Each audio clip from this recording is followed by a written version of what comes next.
आज हम बात करेंगे एक नन्हे फनकार और एक बादशाह की।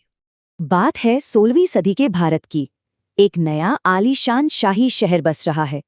और जानते हैं, इस शहर की सबसे बड़ी सीख किसी बड़े आर्किटेक्ट से नहीं, बल्कि एक 10 साल के बच्चे से मिलने वाली थी। तो चलिए मिलते हैं केशव से, सिर्फ 10 साल का एक नन्हा कारीगर जो छेनी हथौड़ों की लगातार आती टक टक के बीच पत्थर में जान डालने का हुनर सीख रहा है। देखिए, केशव का परिवार गुजरात से आगरा आया था इसी बड़े कंस्ट्रक्शन प्रोजेक्ट के लिए, और केशव अभी अपने पिता से यह हुनर सीख ही रहा था, मतलब काम की शुरुआत कर रहा था। लेकिन उसके मन में सपने बहुत बड़े थे। उसे पूरा यकीन था कि एक दिन वो भी अपने पिता की तरह एक माहिर कलाकार बनेगा। ऐसा कलाकार जो पत्थर पर बारीक जालियां, खूबसूरत बेल बूटे और यहाँ तक कि इठलाते हुए घोड़े भी उकेर देगा। वो अपने काम में मग्न था कि तभी अचानक एक आवाज आती है जो उसका ध्यान तोड़ देती है। और बस यहीं से शुरू होती है एक ऐसी मुलाकात जो सब कुछ बदल देगी। आवाज थी, माशाल्लाह, ये घंटियां तो बहुत सुंदर हैं, क्या ये तुमने खुद बनाई है? अब ये सवाल सुनकर केशव को थोड़ी चिढ़ सी हुई। उसने थोड़ा तीखेपन से जवाब दिया, हाँ, मैंने ही बनाई है। दिख नहीं रहा कि मैं पत्थर ही तराश रहा हूं? अब केशव ने उस आदमी को ऊपर से नीचे तक देखा। सोचने लगा, आखिर ये है कौन जिसने आकर मेरा काम रोक दिया? तो केशव ने क्या देखा कि वो आदमी करीब 30 साल का होगा। तीखी नाक, घनी मूछें, सफेद अंगरखा पहना था और सिर पर लाल पगड़ी। गले में मोतियों की एक बड़ी सी माला थी और उंगलियों में अंगूठियां। केशव को समझने में देर नहीं लगी कि ये कोई मामूली इंसान नहीं, कोई बहुत बड़ा और अमीर आदमी है। उस आदमी के अंदाज में एक अलग ही बात थी, एक ठहराव था। वो आया और केशव के पास ही जमीन पर बैठ गया और फिर उस नन्हे कलाकार से बातें शुरू कर दी। बातें चल ही रही थी कि अचानक महल का एक पहरेदार भागता हुआ, हाफता हुआ वहां पहुंचता है और उसके आते ही उस अजनबी की असली पहचान सामने आ जाती है और बस माहौल पूरी तरह बदल जाता है। सोचिए केशव का हाल, उसका तो जैसे माथा ही ठनक गया। वो अजनबी कोई और नहीं बल्कि हिंदुस्तान के बादशाह अकबर थे।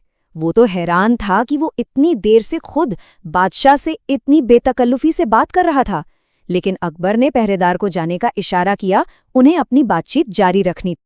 और फिर बादशाह अकबर उस 10 साल के बच्चे से कुछ ऐसा कहते हैं जिसकी किसी ने कल्पना भी नहीं की होगी। वो पूछते हैं, केशव, क्या तुम मुझे नक्काशी करना सिखाओगे? अब सोचिए जरा उस मंजर के बारे में।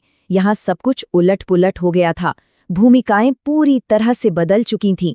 हिंदुस्तान का बादशाह अब एक छात्र बनने वाला था और केशव एक गंभीर टीचर की तरह उन्हें एक-एक बात बताता है कि देखिए, पहले कोयले से पत्थर पर एक आसान सा डिजाइन बनाइए, फिर छीनी को ऐसे सही से पकड़िए, अब हथौड़े से छीनी पर धीरे धीरे चोट कीजिए, और हाँ, अपनी आंखें थोड़ी सी मीच कर रखना ताकि पत्थर के टुकड़े उड़कर आंखों में न लगे। मतलब ये एक असाधारण पल था। एक तरफ टीचर कौन, एक 10 साल का बच्चा, एक कारीगर, और स्टूडेंट हिंदुस्तान का बादशाह अकबर। ये एक छोटी सी घटना अकबर के स्वभाव के बारे में बहुत कुछ बताती है, उनकी विनम्रता और कुछ नया सीखने की सच्ची लगन। अकबर केशव के काम से इतने खुश हुए कि उन्होंने उसकी बहुत तारीफ की। उन्होंने कहा, केशव, देखना, एक दिन तुम बहुत बड़े फनकार बनोगे और हो सकता है कि एक दिन तुम मेरे कारखाने में काम करो। ये एक बहुत बड़ा वादा था।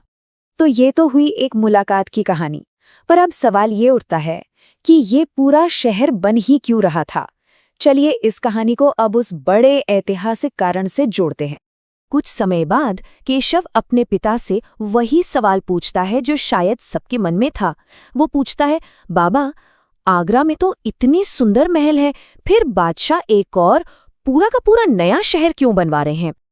और तब केशव के पिता ने उसे उस शहर के बनने के पीछे की असली कहानी बताई, एक ऐसी कहानी जो सीधे बादशाह की जिंदगी से जुड़ी थी। कहानी कुछ यूं थी कि एक समय था जब बादशाह अकबर की कोई संतान नहीं थी और वो इस बात से बहुत परेशान रहते थे। इसी सिलसिले में वो सीकरी गांव पहुंचे, एक सूफी संत ख्वाजा सलीम चिश्ती के पास। संत ने भविष्यवाणी की कि बादशाह के 3 बेटे होंगे, और हुआ भी वही। उनकी भविष्यवाणी सच हो गई।